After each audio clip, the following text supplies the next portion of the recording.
It's going to be Wednesday, October 11th, and we're going to get to the end of our lottery story. We are going to do a review activity tomorrow, which should most likely be an activity that you've never done in your life, because it is something we just have at our school. I think I'm the only one that does it here, so you'll find out tomorrow. And we have the final story test coming up in 2 days, and if you're on Remind, I sent you out things this morning to make your life easier. Ooh, I forgot, those of you wearing pink, pause this, you don't have to watch this part. I'll come right back to you. Hey, look at that. Just threw shade at kids like a lamp. All right. So we covered our pink thing. If you go to game, I'll see you there because I'll be there wearing my pink too. No one in here I have to kick out, so we're good to go there. To remind you guys, story coming up for Friday. Make sure you read things. We can try to help you. This is what I sent out on Remind this morning, and it is posted to Canvas. I was going through looking at tests this morning and thought it might make your life a little bit easier. So I have given you the list of stories that you're going to want to know, which would be that section and then the section over there. Down here are the terms you're going to want to know that I will be applying to the stories. I mean, exposition, rising action, those parts. The ones that you had to memorize because we did little things from there. Literary terms, foreshadowing, irony, suspense. Yep, you get to use all your handouts and notes and stuff like that. That's the joy. But the less time you have to spend looking up things and the more it's just in your brain, just sort of makes things easier in general for you. But I figured that might make life a little bit easier for you to know what it is you are supposed to know. Then I figured, nah, that's not enough. Let's give them more, because my heart has grown humongous the size of a walnut. I've even included a copy of a past test I made. And so the one coming up on Friday is going to be different-ish, but some of the questions will be similar, because your one you're taking is on Canvas, and this is one from about 6 years ago. Some of the stories are the same, some of the stories are different, but I figure if you go through there, figure out the answers and questions and stuff like that, it should make your life a little bit easier. So I sent that out to you, and that is also posted on Canvas to try and help you out as best I can. So I was trying to help you for that as much as possible. I would recommend looking at those things tonight, because we're going to do the review activity tomorrow. And if you want to be the ones that walk away with candy, or you can cash the candy in for B points at the end of class, it helps if you know that information ahead of time. So if you wait until after class tomorrow, that's fine. It'll help you on the test, but it's not going to help you with the activity in class. Hi, Matei. How many people in the session? Find out tomorrow when you win. If you're not a winner, it doesn't matter. Read. It does matter. I have a question. Yeah, that's why you raise your hand. Will feature like references? Like, if I have like a friend who's struggling with B points, can I donate some? Yeah, that's why it's on the list that you kept from the beginning of the year, because you were responsible. Yeah. Isn't like 3 B points for one? I don't know. That's why you have the list from the beginning of the year, because you're responsible. And then, all right. Yay!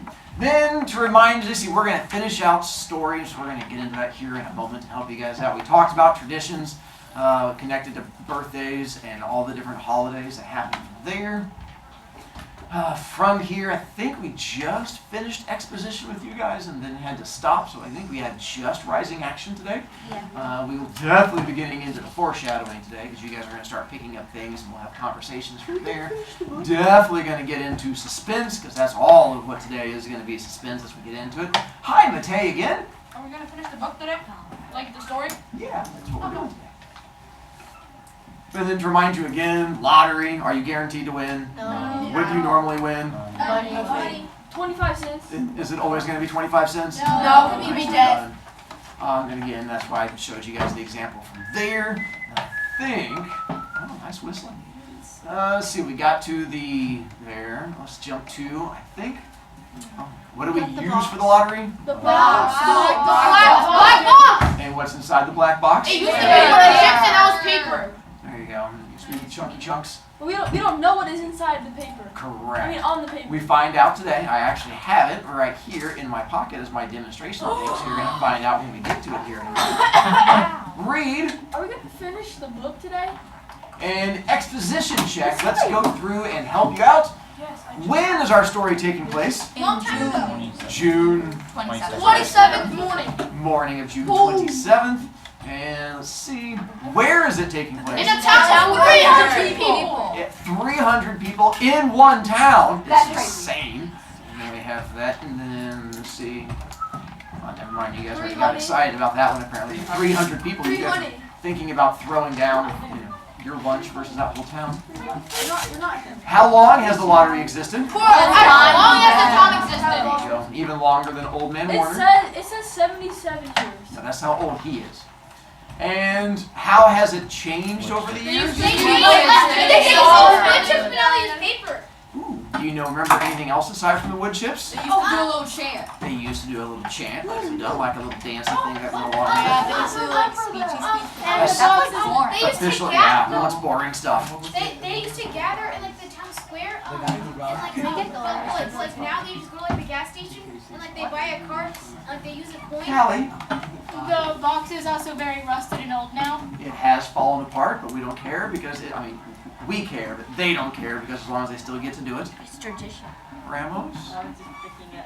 Oh, how silly of me. Matei! It also changed because they're trying to change the box.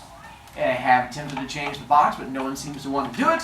Why does the town keep doing the lottery? Tradition. Keep that in mind. Then, it's back to rising action. Home children, if you are following along because you're currently not with us, well, one, we miss you. Stop being dead. Two, we are going to be on where the rising action starts. It's on the front page. It's the fourth column, numbers are hard, where it says, just as Mr. Summers. That is the beginning of our rising action. And let's give you my first little bit of Rovie art. Wait, I'm confused. There we go. Where do you see That's that? a lot of people. Right So here. this will be our little beginning to try and help you out with our town square. I even included the rocks that the kids are running around playing with.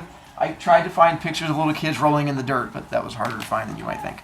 So just use your imagination of little kids rolling in dirt. Who's the big Baba Yaga?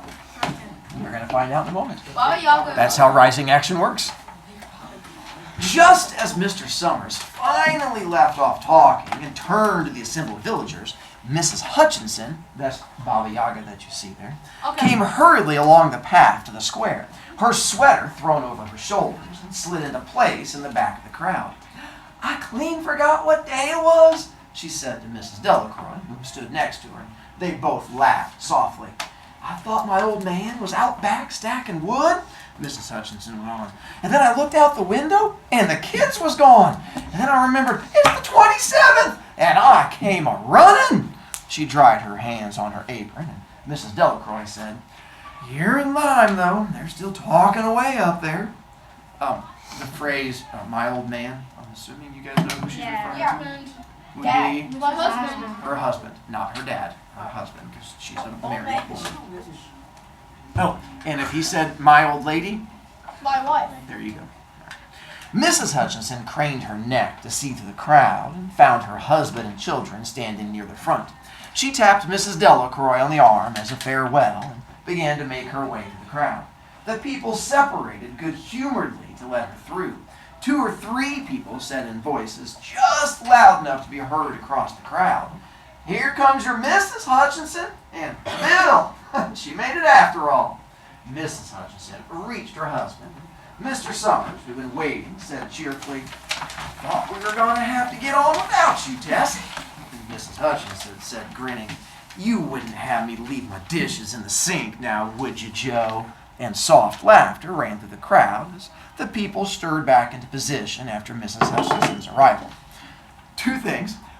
One, keep watching for foreshadowings. In a moment, I'm going to be stopping, being like, what do you guys think is foreshadowing? We're going to sort of see how accurate you are with things. 2, this next chunk before I stop, not everyone in town gets to play the lottery. Only certain chosen people get to play the lottery. So I'm going to see if you guys can figure out who the chosen ones are. Wait, isn't that just a lottery of itself? Kind of. Wait, Mrs. Hutchinson. Alex? Is Mrs. Hutchinson a witch? Yeah, she's definitely a witch. Well now, Mr. Summers said soberly, guess we better get started and get this over with so as we can get back to work. Now, is there anybody who ain't here? Dunbar? Dunbar. Dunbar! Mr. Summers consulted his list. Clyde Dunbar, that's right. He's broke his leg, hasn't he? Now, who's drawing for him? Me, I guess, the woman said. Mr. Summers turned to look at her. Well, wife draws for her husband, Mr. Summers said. Now, don't you have a grown boy to do it for you, Janie? Although Mr. Summers and everyone else in the village knew the answer perfectly well, was the business of the official of the lottery to ask such questions formally. Mr. Summers waited with an expression of polite interest while Mrs. Dunbar answered. Horace is only 16 yet, Mrs. Dunbar said regretfully. Guess I gotta fill in for the old man this year. All right, Mr. Summers said. He made a note on the list he was holding. Then he asked, is the Watson boy drawing this year? A tall boy in the crowd raised his hand. Here, I'm drawing for my mother and me. He blinked his eyes nervously and ducked his head as several voices in the crowd said things like, You're a good fellow, Jack, and I'm glad to see your mother's got a man to do it. Well, Mr. Summers said, I guess that's everyone. Oh, did old man Warner make it? Here, a voice said, and Mr. Summers nodded. A sudden hush fell on the crowd as Mr. Summers cleared his throat and looked at the list. All righty, now, I'll read the names. Heads of families first. Men, come up, take a paper out of the box. Keep the paper folded in your hand without looking at it until everyone has had a turn. Okay, is everything clear? That's a good place to stop, asking if everything's clear. So, is everything clear? Who is it that gets to play the lottery? The men. Which men? The husbands. The husband in each family. What if there isn't a husband? Oldest son. Oldest son. I'm guessing they don't really say, but apparently Horace is only 16 and he can't do it, and apparently the Watson boy can, so I'm guessing maybe 18. I don't know, they don't say. But we find out there that apparently you have to be a certain age to do it. If you don't have a son of the right age, then who gets to? That's when the wife gets to play. You get a chance to sort of go through it from there. Anything you suspect is foreshadowing yet? All right. And we're going to go a little bit further and see if we can pick up on foreshadowing. That's why I've given you a little foreshadowing, because it's going to be all through there. Hi, Reed. I think since there are stones on there, they're going to make some stones. They're going to sell them stones? Yeah. That is a good price. You will almost buy a good pile of stones. Hi. I think that for the foreshadowing, because there's stones, they're gonna knock down the buildings. What? Oh, I'm glad that so you guys are just taking your foreshadowing from my picture I put up there making fun of little kids. I like that. That's a good distraction there. Is that like the dirt for the kids, or is that just something? That's the stones that they Those were are the just stones playing little kids were running around playing with. No. Oh. So our next stopping point is not going to be until the end of the page, and then we're going to pick up on your foreshadowing things from there. There is another page. I've just not given it to you yet. It's the one on my desk over there. The people had done it so many times that they only half listened to the directions. Most of them were quiet, wetting their lips, not looking around. And then Mr. Summers raised one hand high and said, Adams! A man disengaged himself from the crowd and came forward. Hi, Steve, Mr. Summers said. Mr. Adams said, Hi, Joe. They grinned at one another humorlessly, nervously. Mr. Adams reached into the black box and took out a folded paper. He held it firmly by one corner as he turned and went hastily back to his place in the crowd, where he stood a little apart from his family, not looking down at his hand. Oh, quick pause. Just put a mark if you see something you think is foreshadowing, because I'm going to come back and say, what did you guys think was? And I don't want you to get distracted by it later on. So you just have to make a little check mark just so you know we're back. Allen, Mr. Summers said. Anderson. Bentham. Seems like there's no time at all between lotteries anymore, Mrs. Delacroix said to Mrs. Graves in the back row. It seems like we got through with the last one only last week. Time sure goes fast, Mrs. Graves said. Clark! Delacroix! There goes my old man, Mrs. Delacroix said. She held her breath while her husband went forward.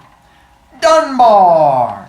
Mrs. Dunbar went steadily to the box while one of the women said, Go on, Jamie! And another said, There she goes!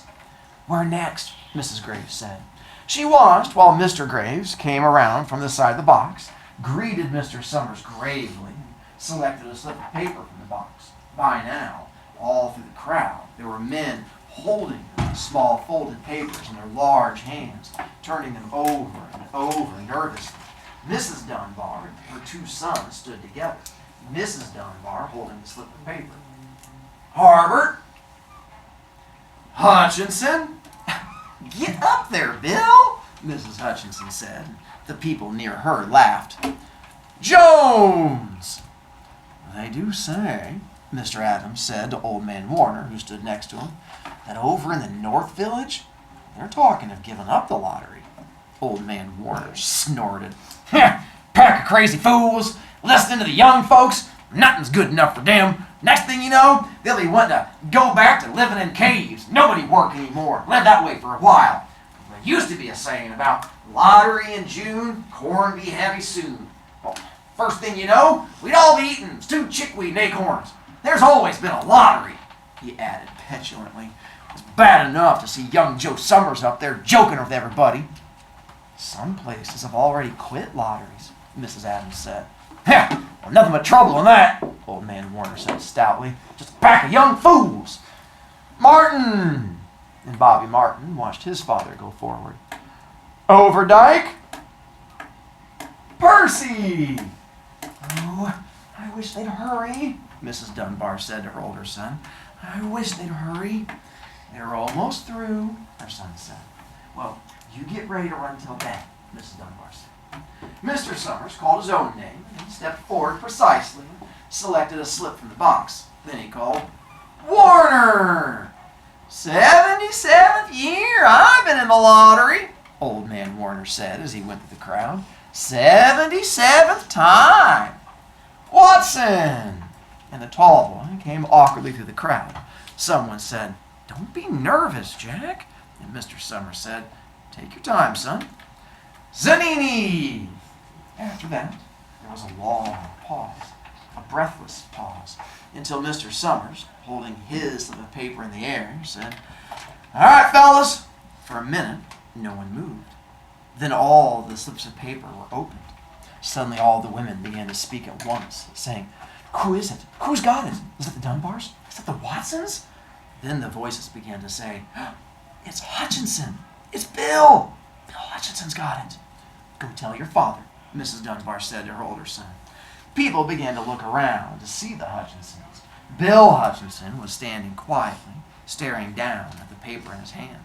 Suddenly, Tessie Hutchinson shouted to Mr. Summers, You didn't give him time enough to take any paper he wanted. I saw you. It wasn't fair. And that's where we pause. Well, we found out who won. Who's our winner? The Hutchinsons. The Hutchinson family. Yay, winners. I didn't know That's that bad. I didn't know because he won. Why do you say it's bad? because she made a big deal out of it. I think it's a bad thing. Interesting. All right. Piggy? So, a lot of places have already quit the lotteries, so it might have something to do with, like, because they're stones. They might stone them to death. Wow.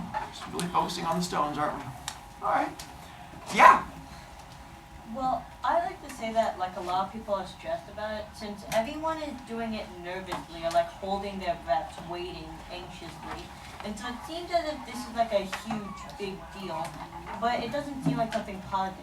Because if it was positive, people wouldn't be like so nervous, they'd be more happy. So this seems like a really, really bad thing. Wow. 2 reallys. That's not a good sign. Yes. And kill that one. That's not the way it's going to work. He has to get his own stones. Julian? What was the person's name who was like who thought like the lottery was stupid? Who thought the lottery was stupid? No one thought that. No one.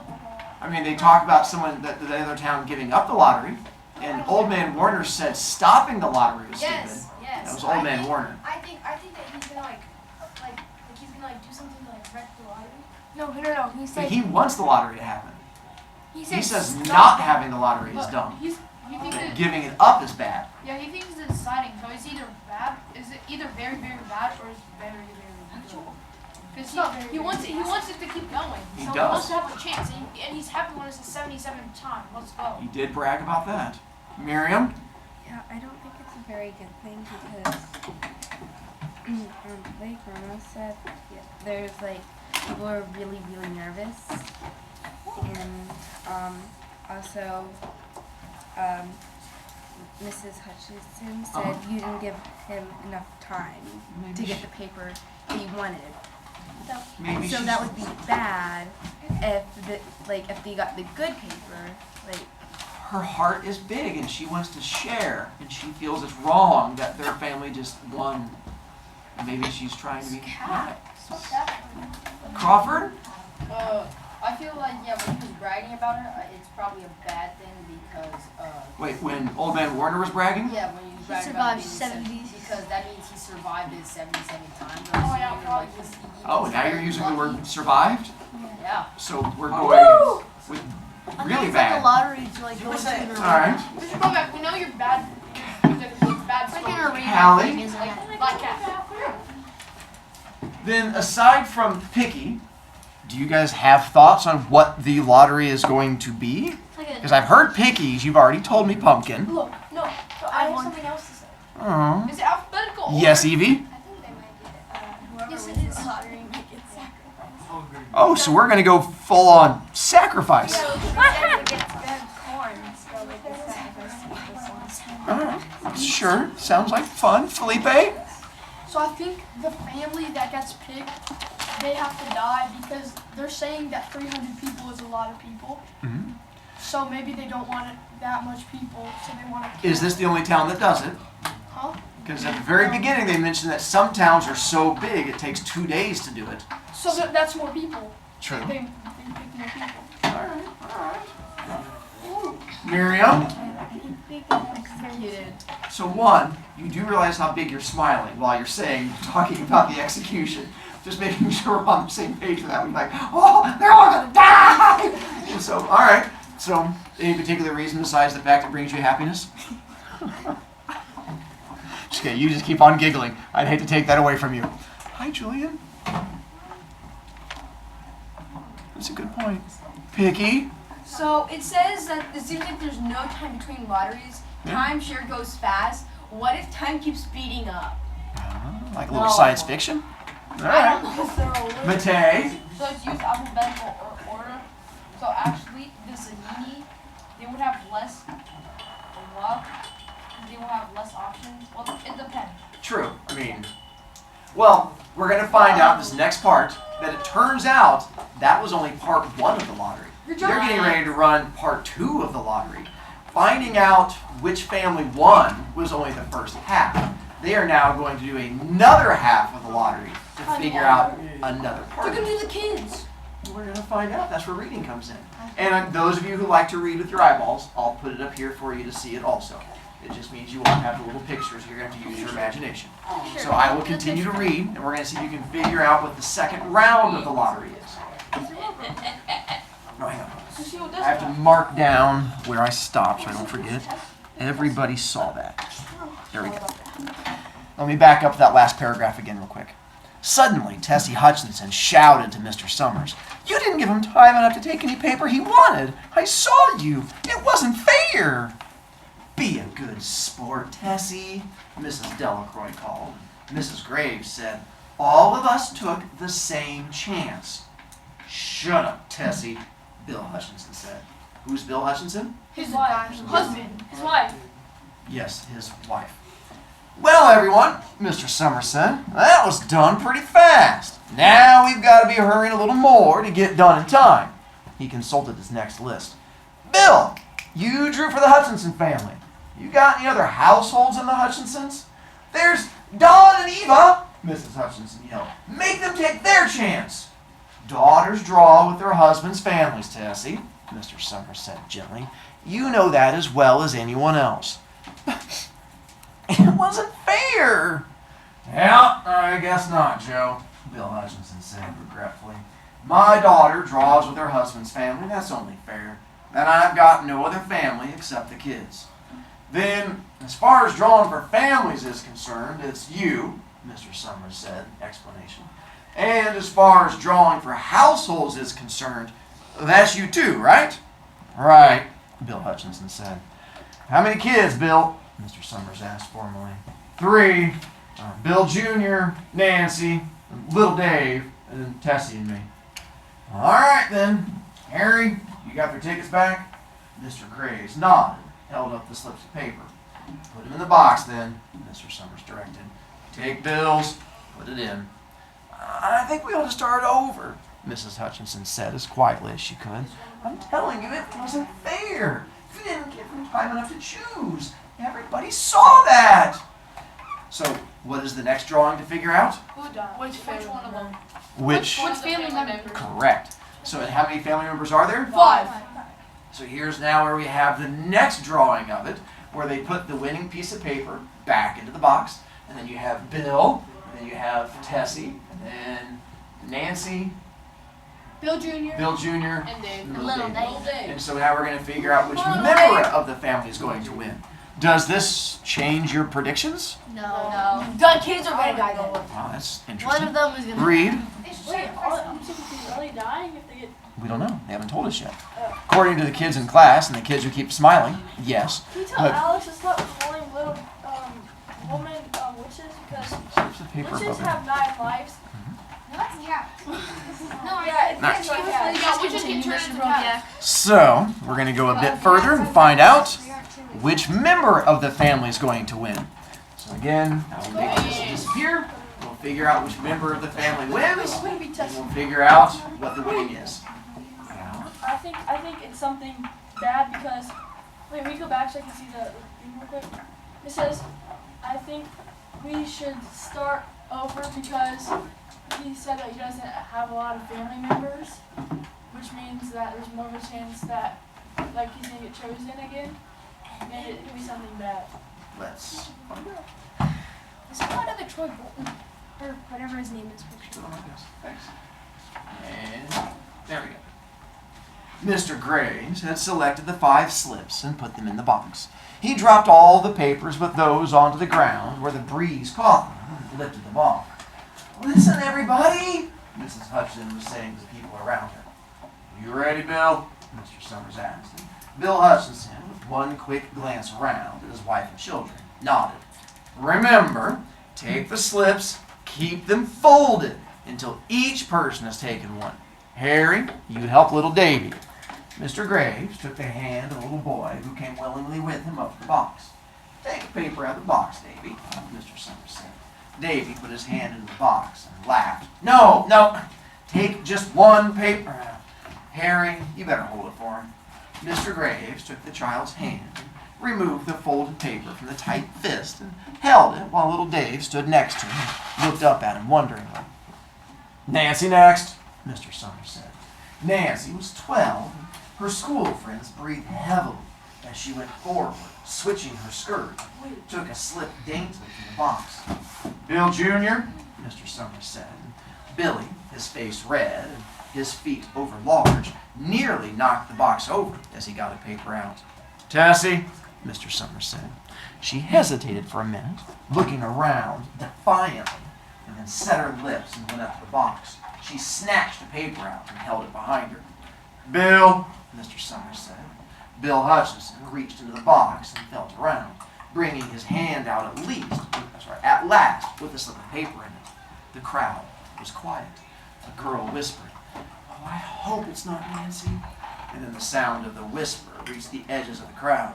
That's not the way it used to be, Old Man Warner said clearly. People ain't the way they used to be. All right, Mr. Summers said. Open the papers. Harry, you open little Dave's. Mr. Graves opened the slip of paper. There was a general sigh through the crowd as he held it up, and everyone could see that it was blank. Nancy and Bill Jr. opened theirs at the same time, and both beamed and laughed, turning around to the crowd, holding their slips of paper above their heads. So who are we down to? So we know the 3 kids didn't win. Any changes in your guesses yet? No. They're still gonna die. It's gonna be Tessie. Yeah. Tessie, Mr. Summers said. There was a pause, and then Mr. Summers looked at Bill Hutchinson. Bill unfolded his paper and showed it. It was blank. It's Tessie, Mr. Summers said, and his voice was hushed. Show us her paper, Bill. Bill Hutchinson went over to his wife and forced the slip of paper out of her hand. It had a black spot on it. The black spot Mr. Summers had made the night before with the heavy pencil in the coal company office. Bill Hutchinson held it up, and there was a stir in the crowd. All right, folks, Mr. Summerson, let's finish quickly. Although the villagers had forgotten the ritual and lost the original black box, they still remembered to use stones. The pile of stones the boys had made earlier was ready. There were stones on the ground with the glowing scraps of paper that had come out of the box. Mrs. Delacroix selected a stone so large she had to pick it up with both hands and turned to Mrs. Dunbar. "Come on," she said. "Hurry up!" Mrs. Dunbar had small stones in both hands, and she said, gasping for breath, "I can't run at all. You'll have to go ahead. I'll catch up with you." The children had stones already. Someone gave little Davy Hutchinson a few pebbles. Tessie Hutchinson was in the center of a cleared space by now, and she held her hands out desperately as the villagers moved in on her.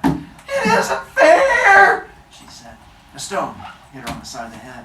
Old Man Warner was saying, Come on, everyone!" Steve Adams was in the front of the crowd of villagers with Mrs. Graves beside him. "It isn't fair! It isn't right!" Mrs. Hutchinson screamed, and then they were upon her. The stones are down. I told you! And that's where our story ends. That's why we're going to talk. So, one, to remind you again, I have the last page up there if you want a copy on the way out. It is also on Canvas. But here, who was our winner? Mrs. Hutchinson. And what does Mrs. Hutchinson win? Death. Death by? Stones! I called it! He did. Death by stones. And so they all threw stones at her until she died. With that one, that usually brings up this. Why? Because it's tradition. to keep their population down. No, but it's tradition. It is a tradition, and that's what we're getting ready to talk about with this one. Turns out, this story is based on real events in America. And so she wrote this story to bring attention to this because she thought it was a bad thing, but a lot of people did not see it as a bad thing, and it bothered her. What makes it worse is that we're actually seeing it rising up again in America today. And so that's partly why I want to bring it to your attention. With this, it requires you to think outside the box a little bit. This story is actually a metaphor where it represents something else. So to figure it out, with the story and with the lottery, what was on her piece of paper that made it different than all the others? The black dot. Other than that, they're all the same except for that little black dot.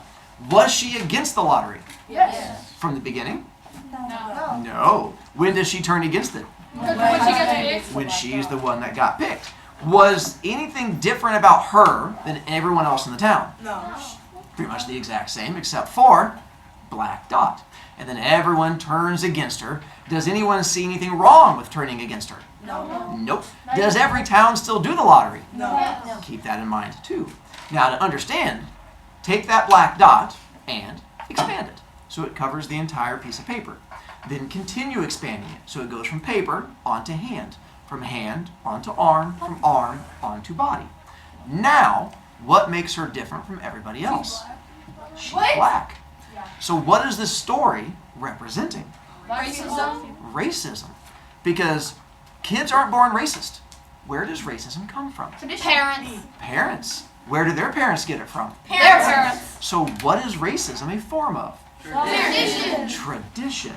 So the idea is the idea of fighting against those things that get passed down that people don't challenge. And the idea of the story is, in here, everyone thought it was a great idea until you realize they're no different from you, and people can turn against you for any reason. Is there a basis behind racism? Yes. No. There's no difference between one person and another except for the color of their skin. Which brings up this quote, which sort of connects the story also.